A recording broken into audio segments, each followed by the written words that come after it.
Kukuha tayo ng tanglad. Gagamitin natin dun sa chicken inasal. Teka, paalam ka na ba, bebang? Pare, pahingi ng tanglad ah. Bari apo. Dapat daw magbari apo ka. Para hindi ka mapati. Yan.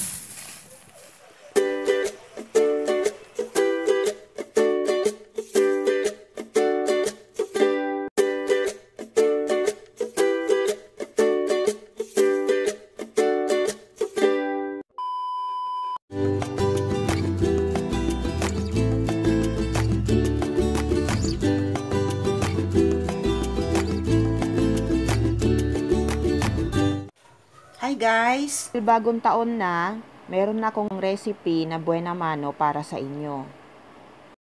This is my own version of chicken inasal. Tsaka, as promised, gagawa ako ng puto ubi cheese. This time, ang gagamitin natin sa puto ubi cheese ay yung rice flour instead of all-purpose flour. It's my first time doing this. Sana hindi pumalpak. So, wish me luck guys. Sa cooking naman kasi, lakasan lang ng loob yan. Huwag kang matakot mag-experiment. Kaya, i-share ko sa inyo ngayon kung paano ko gawin.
Nakasmile silang lahat.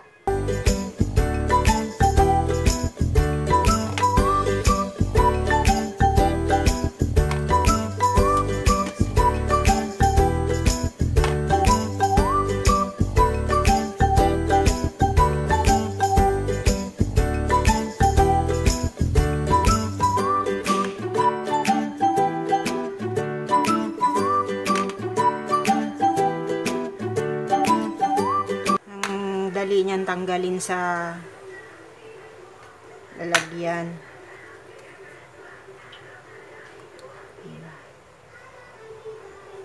Nakasmile. Wow!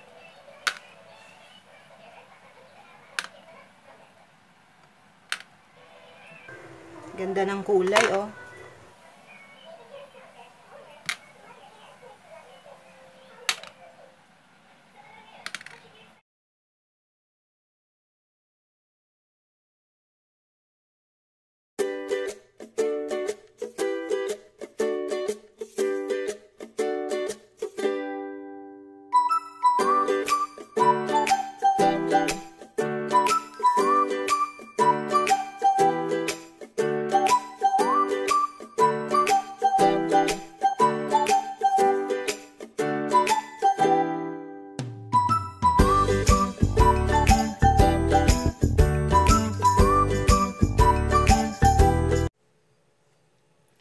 Eto na, nahugasan ko na yung chicken.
tinanggal ko yung sauce niya. Gagamitin natin mamaya. Then, ipan-grill natin.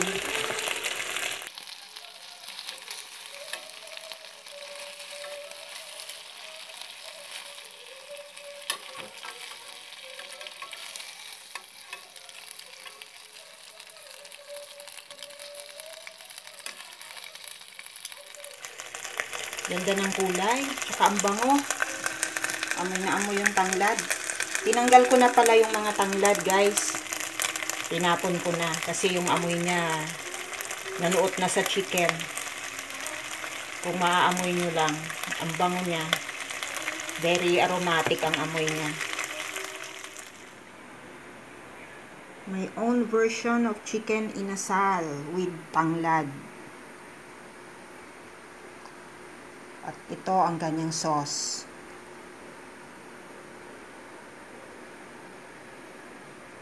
Bango.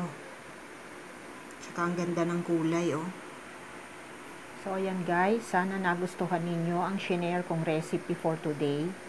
At shout out nga po pala kay Miss Lelit Sopilanas from Bogo, Cebu. Ito na sis ang na-request mong procedure ng putong bigas. Sana magustuhan mo.